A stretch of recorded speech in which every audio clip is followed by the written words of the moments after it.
Good evening, everyone. Thank you so much for giving us your time this evening. We're so happy you're here. My name is Elisa Olson, and I'm the Director of Communications for the city.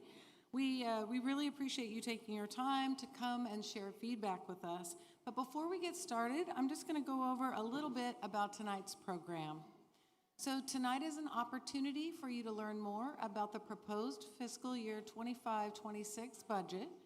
The budget outlines the city's priorities for the upcoming year, but it will not be final until the City Council adopts it in September. So there's plenty of time for your voices to be heard, and so we'll be giving you an opportunity to talk to us tonight. This is the last of 7 community input sessions that took place across all districts within the city. Each session is scheduled for 1 hour and will be divided into 3 parts. We're going to begin with a few words from District 2 Councilwoman Sylvia Campos, followed by a brief video highlighting some key points about the budget and some remarks from our Assistant City Manager, Heather Hurlbert. And then once these remarks are complete, we'll open the floor to questions. So we have a microphone right here, and we'll invite you to come up and just ask questions, and we're here to answer those questions for you. And then at 6:30, we'll transition to the open house portion of our meeting. And that is where we have departments, some key departments set up around the room, and you can wander around and just talk to people one-on-one and ask your questions directly to them as well. So lots of opportunity to ask questions tonight. We do ask that when you speak, that people who reside in this district be allowed to go first. And each person will have 2 minutes. We will time it, but really it's just to make sure that we have as many opportunities for as many people to speak as possible. And with that, please allow me to introduce our Assistant City Manager, Heather Hurlbert, who will make some introductions. Oh, thank you. Good morning, good afternoon, everybody, or actually evening. Thank you so much for joining us this evening. We really value your attendance and your presence and your feedback on the budget. Again, my name is Heather Hurlbert, and I am one of the Assistant City Managers. Before I go any further, I do want to recognize some of our special guests who are here tonight. So we have Nueces County Judge Lisa Gonzalez, who is with us tonight, if you want to say hi to her. And then, of course, we have our District 2 Councilwoman, Sylvia Campos. And so at this time, we'll have Councilmember Campos come up here and say a few words. Wow. Is this not the best district or what? I tell you. I am Sylvia Campos. I'm your council member for District 2, and I don't know if you know what it encompasses, but it is from right here, right in the edge, all the way to the university and everything in between. So I call it the heart of Corpus Christi. Always, we're the corazón, hasta el fin. Okay, so I don't know if you know what's going on next door at the, well, I still call it the Greenwood Library, but it's Ben McDonald, okay. But Linda Escobar I just read a proclamation for her, the Queen of Conjunto. We can't be both at the same time. We can't be at both places at the same time, but I was able to actually read the proclamation and come over, so yeah, I'm a little sweaty. But I did want to make sure that the people over there had an opportunity to submit any suggestions or issues that they have that we could address, because we still have time. The first reading will be Tuesday, September the 2nd. The final will be on September the 9th. So I'm here as I call myself the people's city council member, because my only business is your business. I don't have anything else except, I don't own a business. I'm, semi-retired. So I, what they say, love what you do, and, the money will follow. Well, that didn't happen. The money did not follow.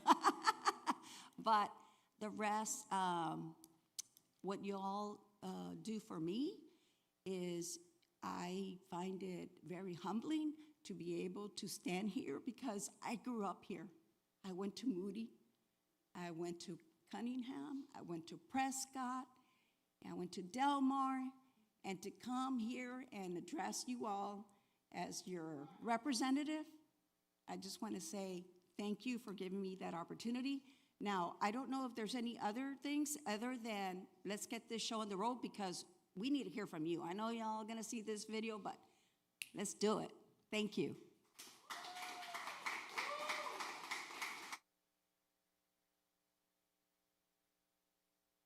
The City of Corpus Christi's proposed financial year 2025-2026 budget focuses on the essential services that support daily life and long-term progress in our city. Each year, the city develops a balanced budget through a months-long process that includes financial forecasting, internal planning, departmental review, and city council oversight. Public input is also a key part of this process. This year, a preliminary forecast was reviewed with City Council on April 29, showing a $7 million gap between projected revenues and expenses driven by reduced property tax revenue due to increased homestead exemptions, the elimination of the street user fee, flat sales tax revenue, and rising service delivery costs tied to inflation and contractual obligations. The city was able to close this gap by increasing fees for service and reductions in expenses by identifying efficiencies and savings. The proposed budget remains balanced.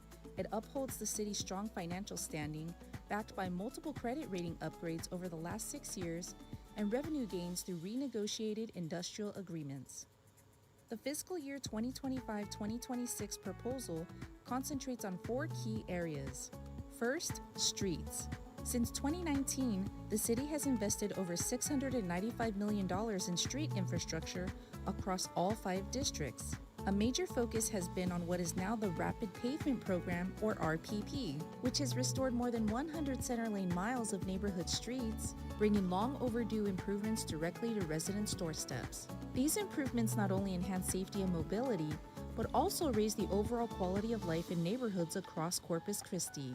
In fiscal year 2025-2026, additional funding is proposed to continue this progress, prioritizing the streets residents use every day. Second, public safety. The city has expanded police and fire staffing, opened a dedicated police training academy, and upgraded emergency response capabilities. In the last 6 years, the Corpus Christi Police Department and Fire Department have grown to over 500 police officers and 450 firefighters, the largest force in our history. In FY 2025-2026, the proposed budget includes funding for 5 additional police officer positions and 5 new firefighter positions, strengthening our ability to serve a growing community. For police, we've added patrol units, modern technology, body-worn cameras, and advanced training to enhance safety and transparency. The new police training academy has strengthened recruitment and officer readiness. For fire, we've increased staffing, are actively replacing aging stations, and have invested in new fire engines, ladder trucks, medic units, and rescue equipment. Significant investments have equipped both departments with state-of-the-art gear and communication systems to keep our community safe. The proposed budget maintains support for personnel, equipment, and training. Third, water and wastewater systems. Water security remains a long-term priority for the city. The proposed budget continues to invest in improvements that ensure a reliable water supply and resilient infrastructure for the future. These investments support essential maintenance, replacement of aging systems, and planning for future growth. Recent upgrades have strengthened our capacity to deliver safe, dependable water and wastewater services. This year's proposed budget builds on that progress, supporting infrastructure modernization and planning efforts to meet the needs of a growing community. Together, these efforts form a resilient strategy to deliver reliable water access for the region. In addition, recent capital improvements have elevated the reliability and strength of our city's water systems. This year's proposed budget includes further investment to modernize aging infrastructure and support long-term capacity planning. Fourth, quality of life and community well-being. The proposed budget includes additional funding for animal care services to support shelter operations and improve service delivery. It also includes funding for a new full-time position focused on homelessness response and coordination, strengthening the city's efforts in addressing this complex issue. These additions reflect continued attention to areas that impact day-to-day quality of life in our community. Together, These priorities reflect a disciplined approach, focusing on what's essential, what's sustainable, and what serves the greatest number of residents. The proposed fiscal year 2025-2026 budget is a responsible plan built on financial stability, a focus on core services, and long-range planning.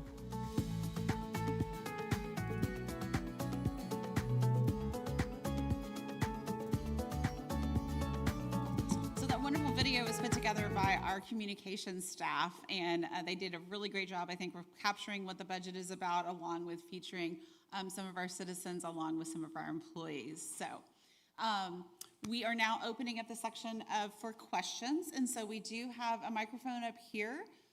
You are more than welcome to come and line up at the microphone with your questions, and we will do our best to try to answer them for you. Go ahead. Yes, thank you. I have a couple of questions. Number one is the question about a resource of water. We have known for decades about the warming of the earth. Last year, I went to Glacier National Park, and I was told that at some point, it'll be glacierless National Park. Why have we waited till the last minute to take care of this? It is incredible that we're on the verge, of having no water. I'm gonna have to resod my lawn next year. It's gonna cost me a bunch of money. It seems to me like this is just like the poor planning when we didn't do our streets several years ago. The other question is, how does a hired contractor get to name a permanent city structure when he, the next day, can be gone? There was a person that was very active in the community, and very many people had very wonderful Thanksgiving because of him. He has contributed to the community, been outstanding. I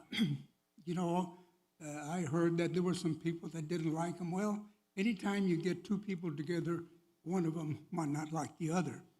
But in looking at his record and what he has done for the community, I just don't see how he was passed over. But anyway, those are my two questions. Our water, why did we wait till the last minute? And a hired contractor being given the right to name a permanent city structure when that contractor may not be here the next day. Thank you. Sure. So as far as the water, it has been in process for a while. I can't speak to why prior councils may not have moved forward with some of those plans, but we do have staff that have been working on that. We've identified different alternatives that are being considered. And so while it may seem that this is just an immediate thing, there have been plans for years looking towards what those alternative water supplies would look like. You're more than welcome to come back. Yes. You can come up here, yeah. I personally think, Carlos, that the city was too focused on one way of getting water, and it wasn't until March that we asked. Well, I understand that there was an alternative workshop that was offered, I think in 2017 or before I got, elected. But I think that's what happens when, you just stay focused on one, when you need to be diverse, just like anything else. There's diversity in people and trees or what have you. And I think we did miss the mark, and we need to acknowledge that we missed that mark. But hopefully now we've got multiple, ways of getting additional water. But, I'm going to agree on that point that you're making.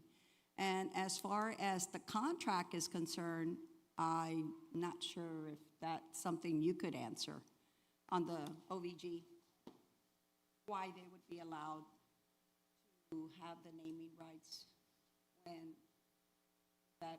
Sure. So, OVG went through, so they the city is not in the naming rights business. We don't necessarily do that on a regular basis. We depend on our management company who handles facilities across the United States and has handled naming rights for other facilities. I believe over the last several years, they've handled over 30 of those processes.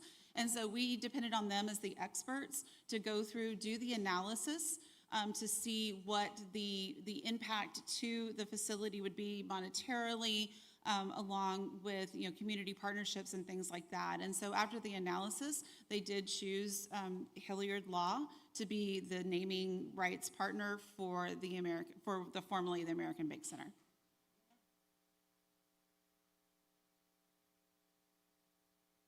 In saying what I said about one of the persons that was interested in having the building name for his law firm, what has Mr. Hilliard done?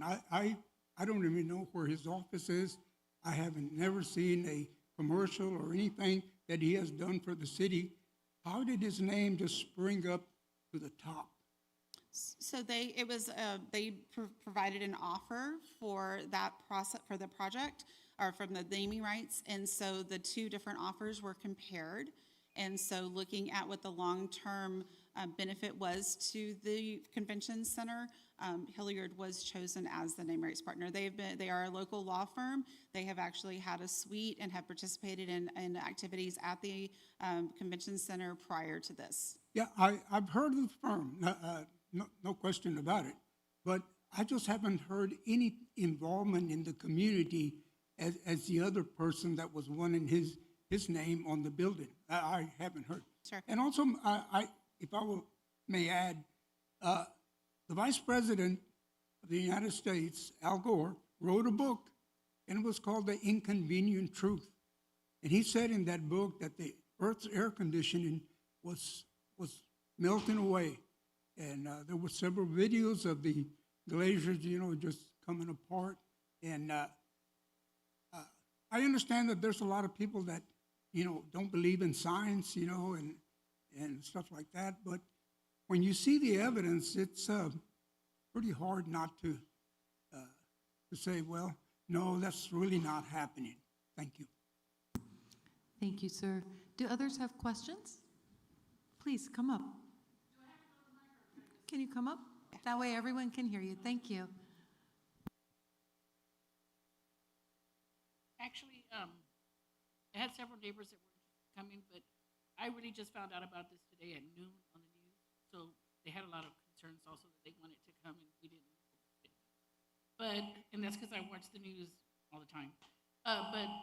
One of our concerns was we live on Bluebell, and every street around us was redone, completely stripped, redone. Ours just got patches. To this day, we get patches, it rains, got the potholes again. Got patches, it rains, but every single street, even the street that runs across us, Garden and Manshine, they got redone, and ours didn't. I've had neighbors say that they called and they've called to complain, talk to workers there, and it's strange how Galahar got taken care of, every Larkspur, all of the streets got taken care of, and Bluebell got jumped. But we get the little patches after the rain. Next rain comes, got all our potholes again. So, well, yeah. Okay. Yeah, so I would encourage you to speak with our Public Works team. Okay. There is a methodology, and while it may not be apparent, there is a methodology to how those streets are done. And so Ernie and his team can definitely let you know when that street is coming up or if it's in the near plan. Okay, and another concern is animal control. We really do need a lot of help. There's so many dogs out on the street that are vicious. I'm getting waken up in the middle of the night where they're fighting in the streets. Mm-hmm. They've killed one of my cats. The dogs are out of control in the neighborhood. We need more patrolling. I know staff is short, but it's dangerous not just for animals, but it's dangerous for elderly and for the children. We live right by a school. There's dogs everywhere. So within the budget, there is, not only within the fiscal year 26 budget, but also within the fiscal year 25 budget, our current budget, there was well over $1 million that was put into the budget for facility improvements along with staffing that rolls into 26, along with some additional funding for that. So it is definitely, we had the study that was completed, and so taking those recommendations in the order or the priority that they were presented, we're continuing to put more resources into animal services, and we totally understand, that is something that It's is severe needed. with children being in the neighborhood, having to walk to school, because in our neighborhood, many children walk to school. And when you have pit bulls running loose and they've harmed animals and they can hurt a child, it's a big concern to us in the neighborhood. Okay, well, I've been telling Peter, he's not here, is he? No, I'm here. Okay, all right. That the three top issues, well, I guess four, it's water, streets, animal care services, and sidewalks for District 2. But you're in District 3, but I still know because I grew up on Vestal, Bluebell. So, and part of the ACS issue is we're still looking for a director. That's part of the issue because it starts at the top. We have to have someone that is qualified. And so I understand that we had a candidate and something happened, so we have to start all over. But I was told by Peter that I believe the pay will be at like $200,000 because you're looking for someone that will be able to leave their job, and come to Corpus Christi. And I say this, whoever comes to Corpus Christi will say, because I've heard this before, that, it's so difficult, it's so difficult to get people to come here. I say BS, because I think Corpus Christi is one of the most beautiful cities that I've ever been to and lived, and I know what I have. I don't have to go all over the world to know how beautiful and how special we are.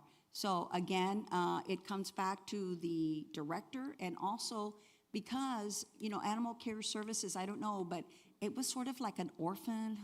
I hate to say that way, but it was like under the Parks and Rec department, and then it was under the police department, and now it's a standalone department. So there is a lot that needs to be done.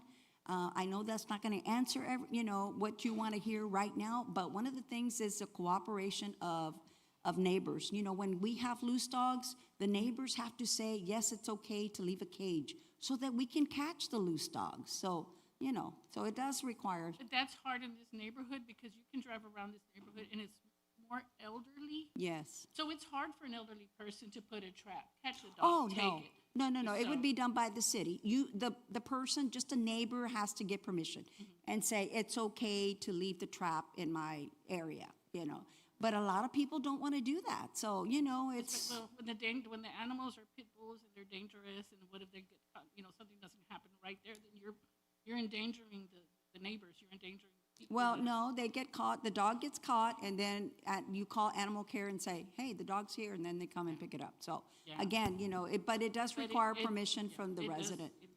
It needs to be addressed because, like I said, Yes, the children that walk, the elderly, it's become a constant where they're waking up people in the middle of the night. Yes. And it's not just 1-2 dogs, it's like 10 dogs at a time, so. yeah. The other thing that I believe, you're 78416, right? Correct. Okay. That also, there's a program to help, with the spay and neuter. Those are we need responsible owners that will do that. And so. And I do that too. Yeah, When I see so. strays, I try to get them, to get that done too, but one person can only do so much, especially when you're calling out for help, when the animals are actually out and about in Yeah. dishes, and they're not coming Yes. out to take care of it. But I can give you my number, but the only thing is that I would turn around and it would be Eric, because I call Katie right then and there. She's the director right now, to get immediate assistance, because when you call that number, well, you can try first, the animal care, but if you don't get an answer, then please feel free to call me. Okay. Okay, Thank you, ma'am. And Animal Care is here. They're in the back of the room. So if you wish to speak with them, please do that. Sir? Hello. I wanted to ask specifically about IDA payments. There was a recent public information request, and it was really concerning because it showed that there was a specific company that was paying significantly less than what they were talking about paying when it came to council in recent years. And that's something I had been asking about in recent sessions, and to confirm like the amount of pilot payments, because I know we have 70 to 80 agreements right now, and our revenue is around 32 million. So seeing how much is paid by each company, is there any way to get that breakdown or to help verify that? So their payments are based off of their taxable value. And so that is clear, that is verified with the appraisal district, and then the formula is applied to that. If they don't pay as they're supposed to, then they incur late payments, just like you would with property taxes. So, I mean, if there was something, you can talk to me afterwards if there's something specific you were asking on, but all of the payments they don't get to choose what they pay. Yeah. It's based off of what their appraised values are. Okay.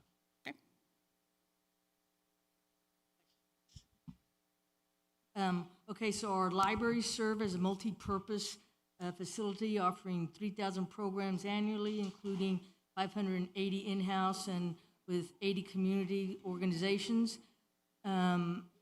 Comparing comparable cities with the same number of libraries, we are the largest city with the second highest population and with the most money in the general fund. So my question is, how do we expect them to do all this programs and everything with the budget and personnel that is below average?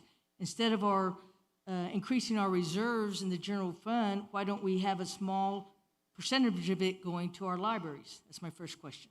My second question is, why do we allow our industries to use approximately 55%, well, more than 55% of our water when they employ only 3.8% of our workforce?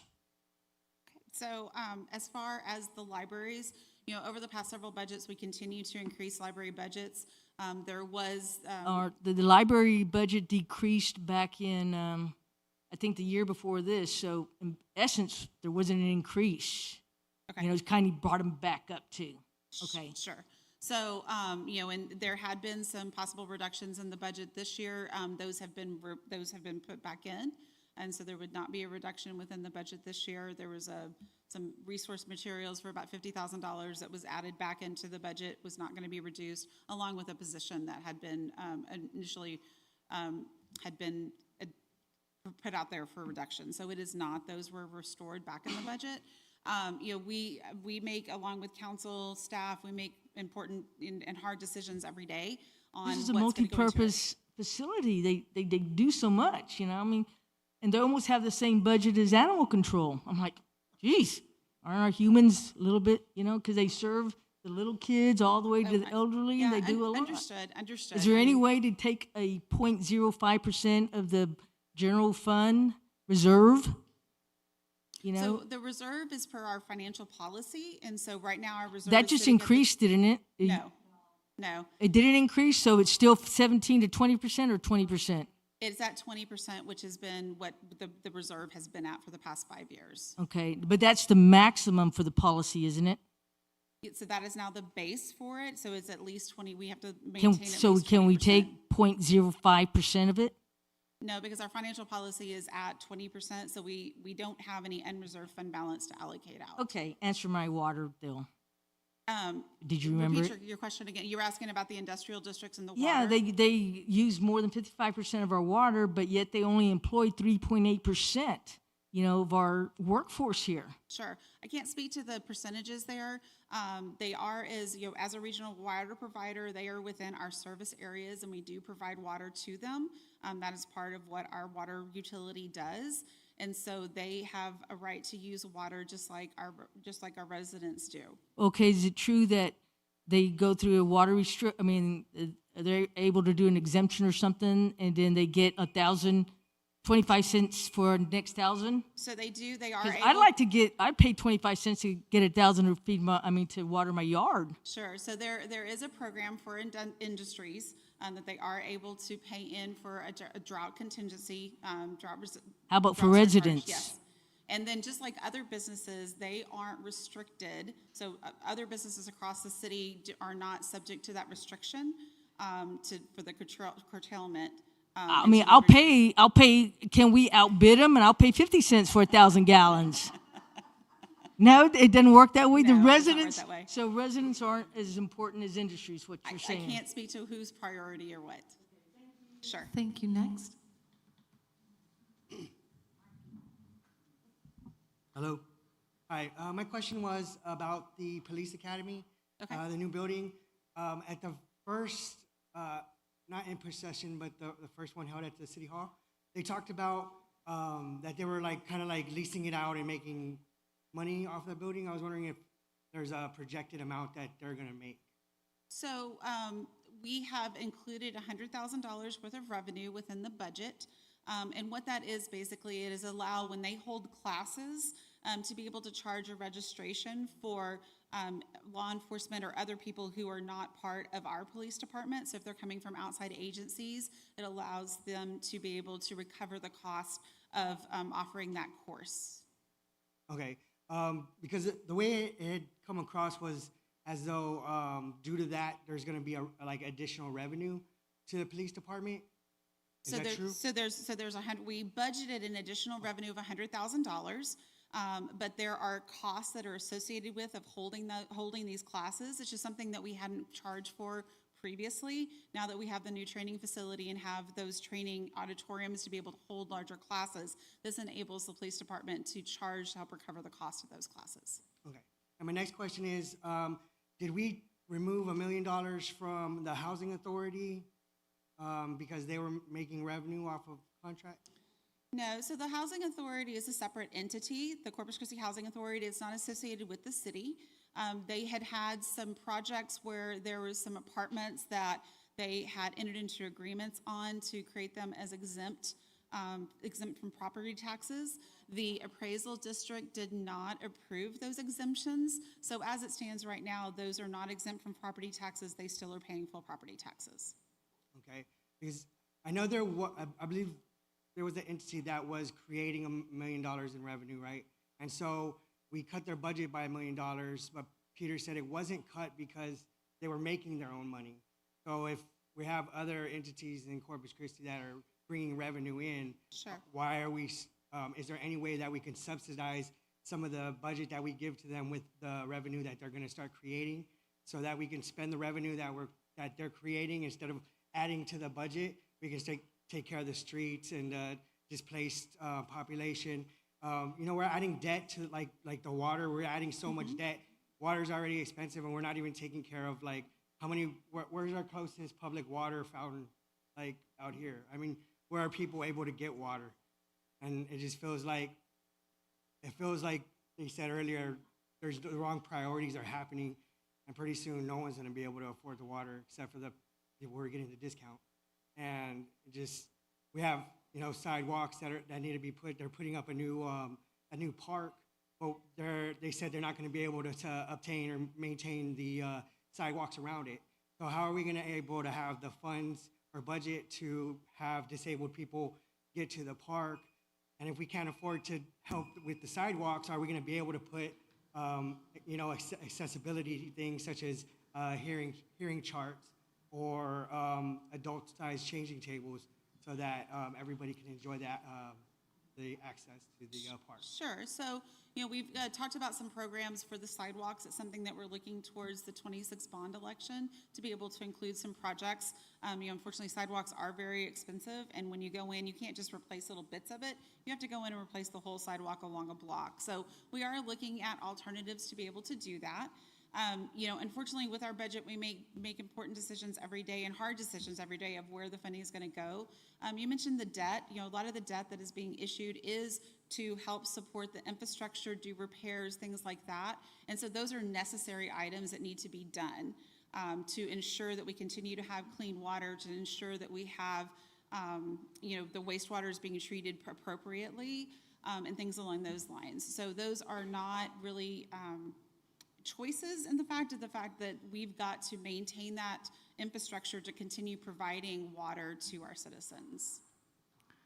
Thank you so much, sir. We have time for the 3 people in line, and after that, we will transition to the open house portion of the meeting. Next. Margarita. I was born I'm 70, almost 76. I represent the seniors, and we appreciate the senior center.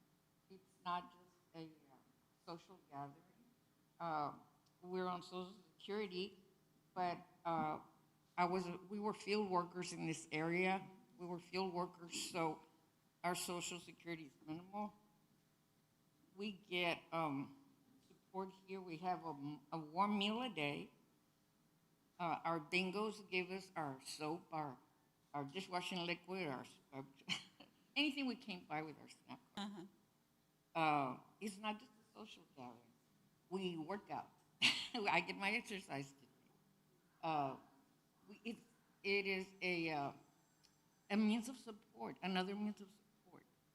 And Ms. Campos, we appreciate your advocacy and your continued support. And thank you. Thank you, ma'am. Next. Thank you so much for being here and for saying that, because last year during the budget, there was talk about, cutting the hours.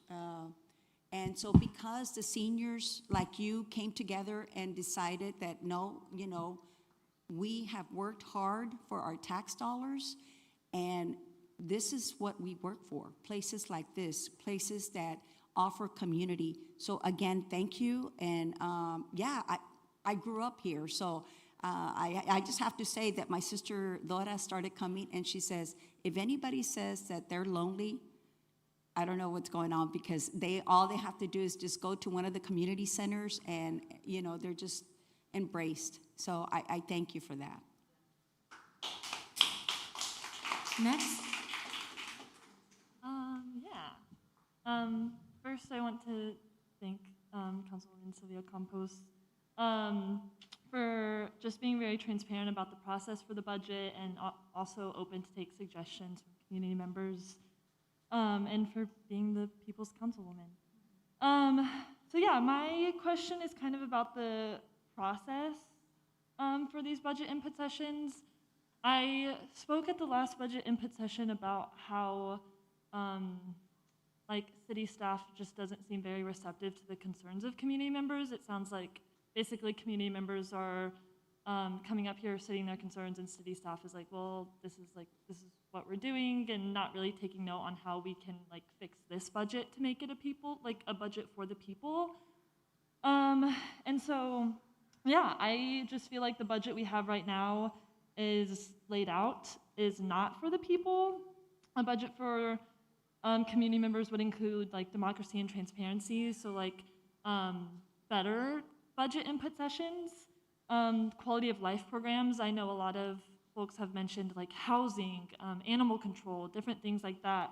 And then also people-centered infrastructure, public transit, or infrastructure that does not prioritize profits, or just eliminating IDAs and prioritizing the people. And so, my question is, what is the process for editing the budget with these concerns of the residents? Because I know the first reading is this Tuesday, y'all are voting in 2 weeks. So how are y'all able to receive these concerns for community members, and then edit the budget with these concerns that y'all are hearing at these sessions? Sure. So, we have taken a lot of the concerns that have been brought forward by, that we're hearing consistently across the input sessions. For example, in the library, we heard the consistent message about cutting spending for the library. So we did restore those cuts back into the library budget. So that's one example. That's one of the things we've heard primarily across all the workshops, is concern about that. As far as what the process is, those suggestions go through your city council members. They bring them forward during the discussion, and then we incorporate that into the budget based off of the consensus. And I do agree with that, because it sort of feels like it's after the fact, right? Because the budget has already been set out, and I would suggest that our city, that we start in March. When they start, we start. We need to start those community sessions then, because that's when they're talking about where our priorities are. So I would advocate for us to start the community input sessions in March. So That's really helpful. Thank you. Thank you. This will be the final question. Hi, I guess I was a little bit confused about some of the messaging I've been seeing at either these input sessions, discussions at City Council, and looking at this here right now as well too. I just wanted clarification. First off, starting with like the library, you said that there won't be any reductions, and even though this has like a check mark saying that there is a reduction, so is there or is there not going to be a reduction? I just wanted clarification on that. There is not going to be a reduction, so that is based off of the proposed budget, is what we based all of our material off of. Okay. I'm talking about the input that we received through the input session, so for what's going to be brought forward for consideration by City Council has the two different items that had been reduced from the budget restored back to the budget for the library, so there will not be a reduction in the library budget. Okay, and I also wanted clarification because at the last input session for District 1, someone had asked about that like $50,000 that was being reduced, and I believe that they had said that it was because of the hours reduced at Hart, and so it is going to be confirmed that that money is going back to the library? Exactly. So that Okay. $50,000 was actually for book materials and that type of stuff, and so that has been restored. So there were two different items that were originally recommended for reduction. One was the $50,000 for the book materials, and the second was for a position that was associated with the Hart Library. What we've done is we've reinstated both of those, and that position is, depending on what the library hours end up being at the Hart Library, that position may be assigned to another library where it's needed. Okay, and then I guess going off of that more so, like hearing some of the conversations as well, especially at that last meeting where they were talking about, I guess, some of the priorities that they got from the community, I don't know when, where they were saying like public safety was a huge thing. And I do agree that public safety is a huge thing, but hearing the conversations from our community, like I feel like public safety is including having well-lit streets at night, having sidewalks that people can actually walk on, and not only just the police. Looking at the budget and also hearing like the fire department at City Council saying that they're behind in response times, I don't know, looking at it, it just seems like it's mostly the police that gets a lot of support, and there are so many other things that our city could be in the business of, as like Peter Zanoni likes to say, but talking about how we're not in the business of house of services or the library or animal care services or our health, like we're seeing reductions in quality of life for our community. And I wonder when you also start these programs like house of services, we're having this position being reinstated, even though in the past it has been gone, and the library was hosting our very bare bones house of services that existed. We had an intern from Kingsville coming in, and I wonder how long is this going to last? You're just going to keep like introducing programs and then taking them away. Like these are people's lives that benefit from these programs. They depend on them. And it just doesn't seem like it's fair to keep like bringing them back when it's convenient or like when people yell at you long enough. Sure. No, understood. So one thing I would clarify is when you see public safety, that includes fire and police. Yes. And so that percentage that's in the budget includes both fire and police. Both police and fire had 5 positions added to them this year. That's being recommended within the budget, along with associated equipment, the training academies, that type of stuff. And so I think we are addressing both needs, both on the fire and on the police side. We're continuing to move towards the 4-person staffing on our police. on our fire apparatuses and things along those lines. So we're continuing to do that. As far as the homeless services, so homeless services had been in the budget. It was eliminated in the fiscal year 25 budget. We heard a lot of feedback on that, and so we're reinstating it. Unfortunately, not at the same level as it was prior to that, but it was just a one-year thing there.